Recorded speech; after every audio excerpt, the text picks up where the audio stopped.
Bismillahirrahmanirrahim. Assalamualaikum warahmatullahi wabarakatuh. Perkenalkan, saya atas nama Kaswan dengan NIM 2308 10124 dari program studi Teknik Sipil Fakultas Sains dan Teknologi Universitas 19 November Kolaka. Pada video kali ini saya akan menjelaskan mengenai prinsip-prinsip ekonomi konstruksi dengan studi kasus, yaitu proyek pembangunan jalan tol. Mungkin langsung saja kita simak videonya. Baik, mungkin langsung saja kita bahas tentang konsep dasar ekonomi konstruksi. Yang pertama, nilai waktu uang. Bunga dan inflasi mempengaruhi nilai uang. Seperti perhitungan proyek jalan membantu pengelolaan anggaran secara tepat. Nah, yang dimaksud di sini yaitu terjadinya inflasi nilai mata uang. Misalkan uang pada saat ini akan berbanding terbalik atau semakin tinggi nilai mata uang di masa depan. Nah, itu mempengaruhi kekeliruan atau meningkatnya biaya konstruksi dari perencanaan ke tahap pelaksanaannya. Misalkan yang kita rencanakan pada waktu itu biayanya masih sekian. Ternyata setelah kita melaksanakan pembangunan, ternyata biayanya atau harganya meningkat.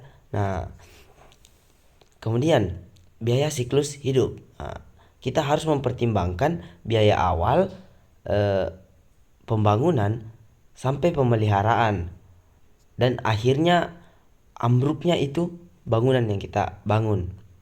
Nah, kenapa penting dilakukan analisis tersebut? Karena untuk mempertimbangkan material yang akan kita gunakan, karena material yang kita gunakan sangat berpengaruh dengan kekuatan atau kekokohan suatu bangunan tersebut.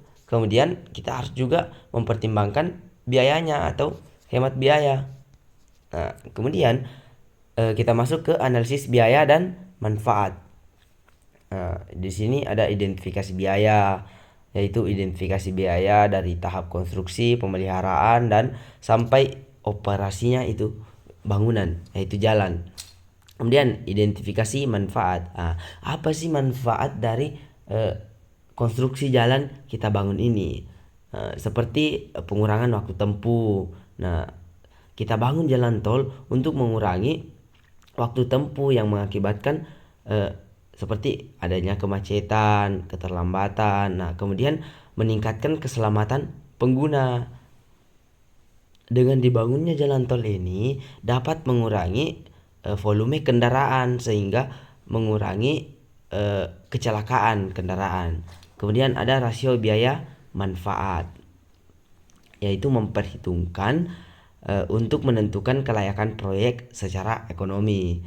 Nah, itu tadi bahwa kita harus mempertimbangkan bangunan yang kita bangun dengan layak, dengan material yang sesuai. Tetapi kita harus melihat juga secara ekonomi atau biayanya. Nah, kemudian studi kasus, yaitu analisis pembangunan jalan layang yang sukses dan efisien atau. Nah, lanjut kita ke manajemen risiko ekonomi. Risiko, identifikasi risiko yaitu memahami risiko inflasi, suku bunga, dan harga material fluktuatif. Nah, kemudian mitigasi risiko yaitu menetapkan kontrak fleksibel dan asuransi untuk mengurangi dampak.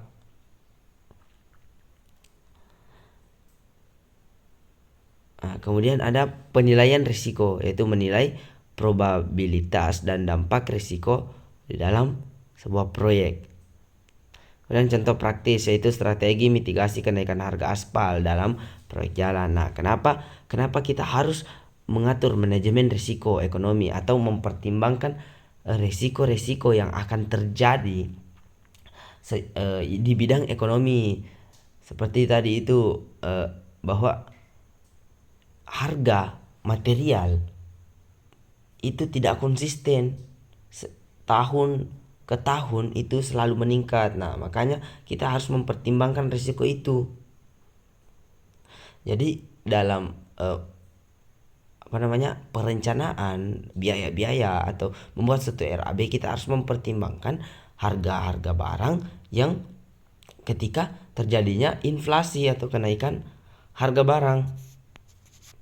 Nah, kemudian masuk ke efisiensi biaya dalam desain dan konstruksi. Yang pertama, optimalisasi desain, yaitu yang bisa kita gunakan untuk efisiensi biaya, pengurangan volume tanah dan menggunakan material lokal. Kenapa kita harus mempertimbangkan ini? Misalkan material yang akan kita gunakan dalam suatu konstruksi tersebut itu tidak bisa kita dapatkan di daerah yang terdekat. Sebabnya akan terjadi biaya-biaya yang meningkat karena ada biaya ongkirnya ketika kita membeli material dengan jarak yang cukup jauh. Nah, kemudian desain untuk mengurangi biaya konstruksi. Nah, kemudian teknologi konstruksi. Kenapa kita harus mempertimbangkan teknologi konstruksi? Karena ini teknologi sekarang itu sangat canggih, seperti ini Building Information Modeling atau BIM. Nah, tidak banyak biaya yang akan kita gunakan. Dengan bantuan teknologi dapat mengurangi biaya yang akan kita gunakan dan hasil yang maksimal. Kemudian dapat mempercepat pekerjaan dan mengurangi kesalahan dalam konstruksi. Kemudian manajemen rantai pasok, yaitu kita bisa melakukan negosiasi harga dan mengadakan material tepat waktu. Maksudnya ketika kita membeli satu barang, kita bisa melakukan negosiasi supaya harga barang kita dapat harga yang rendah. Kemudian pengadaan material tepat waktu. Ketika material lambat, itu dapat mengakibatkan lamanya pengerjaan. Kemudian penggunaan aspal modifikasi untuk umur lebih lama. Kita mempertimbangkan kekuatan. Kita masuk ke penganggaran dan pengendalian biaya. Yang pertama ada anggaran realistis atau menyusun anggaran dasar agar sesuai kondisi lapangan. Kemudian mengendalikan biaya, yaitu metode seperti value engineering dan earned value management diterapkan. Nah, yang ketiga ada pelaporan varians, menganalisis perbedaan biaya untuk efisiensi proyek berkelanjutan. Kemudian contoh teknologi, yaitu penggunaan software modern mendukung pengendalian biaya yang efektif. Studi kasus proyek jalan tol. Nah, kita masuk ke studi kasus kita yang kita ambil, yaitu jalan tol. Yang pertama itu keberhasilan proyek. Nah, keberhasilan sebuah proyek yaitu ketika kita bisa mengerjakan dengan tepat waktu dan sesuai dengan anggaran. Kemudian adapun tantangan dalam proyek jalan tol yang biasa terjadi yaitu kendala di lahan dan fluktuasi harga material tampak nyata. Maksudnya kendala lahan, misalkan dalam satu daerah itu perizinan lahan, kadang masyarakat di sana tidak mau menjual lahannya. Itu dapat memperlambat pembangunan. Kemudian ada dampak ekonomi. yaitu meningkatkan konektivitas dan perkembangan wilayah sekitarnya. Maksudnya pengaruh dari proyek tersebut itu dapat mempengaruhi ekonomi di wilayah tersebut dan meningkatkan wilayah tersebut. Kemudian pembelajaran. Nah, implementasi prinsip ekonomi penting untuk keberhasilan proyek lain. Nah, itu kita sangat penting mempelajari prinsip-prinsip ekonomi seperti kekuatan suatu bangunan, kemudian efisiensi dan efektivitas. Nah, kita masuk ke kesimpulan dan rekomendasi. Yang pertama itu ringkasan prinsip. Ekonomi konstruksi optimal mendukung efisiensi dan efektivitas dalam sebuah proyek.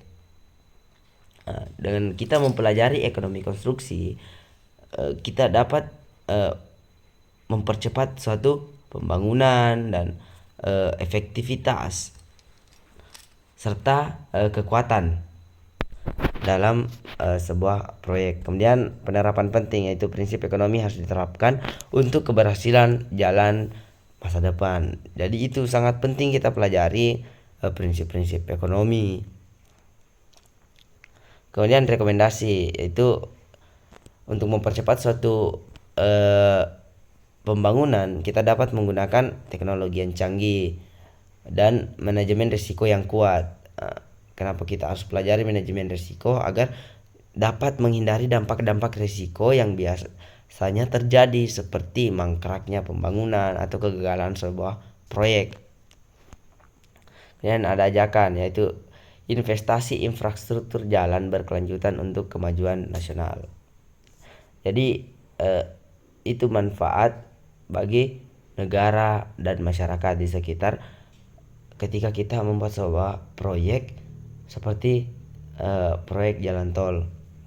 Itu dapat meningkatkan kemajuan di daerah tersebut dan kemajuan negara. Mungkin itu saja yang sempat saya jelaskan. Semoga dengan video ini bisa menambah wawasan teman-teman mengenai prinsip ekonomi rekayasa dalam konstruksi pembangunan jalan raya. Kurang lebihnya mohon dimaafkan. Wassalamualaikum warahmatullahi wabarakatuh.